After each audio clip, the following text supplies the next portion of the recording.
Thank you, Mr. Linick. I appreciate your comments. I'll begin the questioning today. We'll have 7 minutes. Senator Kane and I are the two members here. As the members join us, we'll have them engage as well.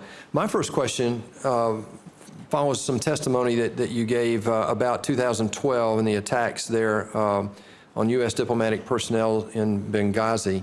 The OIG since then has stepped up its oversight efforts as you testify. Can you describe what those efforts are to improve the physical security, and also how do you go about evaluating the security of other embassies around the world? Senator, we actually assess security in two ways. First of all, we've looked at security from a systemic point of view. In a 2013 report on the Accountability Review Board process, we looked at how the department implements Accountability Review Board recommendations across the board. The Accountability Review Board, as you know, is convened by the Secretary where there's loss of life, substantial injury, etc. We found in that report that after reviewing 126 recommendations from 12 different ARBs between Dar es Salaam and Benghazi, 40% of the recommendations were repeat recommendations pertaining to security, intelligence gathering, and training. And we found the reason why that occurred is because of a lack of sustained commitment over the years by department principals in making sure recommendations were implemented. In fact, we found many of the same recommendations in the Accountability Review Board for the Benghazi to be the same recommendations. So, I'm sorry, yes, would that go back years? I mean, that practice of having recommendations like that, you know, the past decade or so? Yes, sir. We looked at 14 years worth of recommendations over 12 Accountability Review Boards. Okay. And we found that in order to properly implement those recommendations, accountability had to be at the highest levels of the department. We've made recommendations to that effect. We also look at security on a more targeted basis. As you know, we conduct inspections of posts around the world.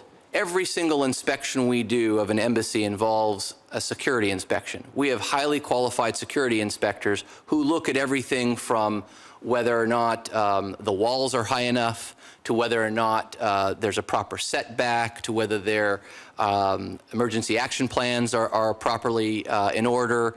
And we do that across the board, and we do continue to find deficiencies when we go to the various locations. The other way we do it is through our audits, and we do audits of various programs.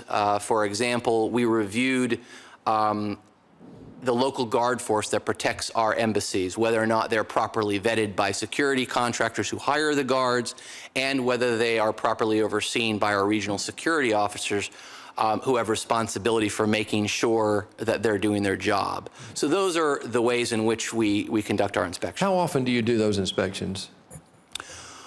Well, we do about 8. Let's say every 8 years we're able to perform a domestic inspection, and every 11 years an overseas inspection. We try to get to as many locations as possible, but really we use a risk-based approach. So we do a survey and we find out if there are problems at any particular posts. We also look at a post and assess whether it's receiving a large amount of money for foreign assistance. If it's a high-threat post, we will take that into consideration as to whether or not to go to a particular facility. And now that we have responsibility for joint oversight of the Operation Inherent Resolve, we look at posts that play a role in that effort.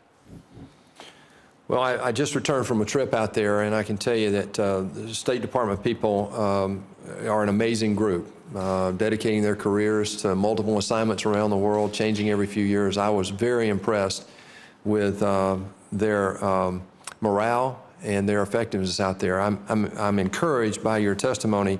I did have one question, though. You testified that you're having trouble with the 5-year inspection requirement. Help me understand what's involved in that as well. So the Foreign Service Act requires our office to conduct inspections once every 5 years. I just want to just step back and make one observation about that. We're unique among the IG community in that we have a statutory requirement to conduct these inspections because we're also doing audits and investigations. So that obviously reduces our ability to do some of the other work. But on the 5-year inspections, we're not able to meet that requirement. We simply don't have the staff. But I really think that a better approach, frankly, is to do it on a risk-based approach like we're doing it now. We try to get out to posts where there are truly, where there are truly issues, whether we think there are financial issues or some of the other issues that I just mentioned. But we're not able to get out every 5 years, and it would take an extraordinary increase in staff and resources in order to be able to do that. All right, let me change gears just a minute. As we work on this reauthorization bill in the full committee, what opportunities for increased effectiveness do you see? And this is a long-winded answer. I'll have time to come back. I've got about a minute left. So if you'll give me just the highlights here. In terms of improving effectiveness at the State Department, if you had the top 2 or 3 priorities, what would you recommend based on all the work that you've been doing? In terms of some items that would help the IG performance job, so I would say there are two issues that come to mind. Number one is our ability to get early notification of misconduct involving serious or criminal activity, and our ability to investigate that, at least decide whether we are going to investigate that and return it back to the department. So that's sort of the number one. The second issue is what I mentioned in my oral testimony is IT independence. We really need to be independent from the department. We have a lot of sensitive information on our network. So I would say those 2 things would be on the top of my list. Okay. Well, thank you, Mr. Linick. My time is up. I'll yield to Senator Kane.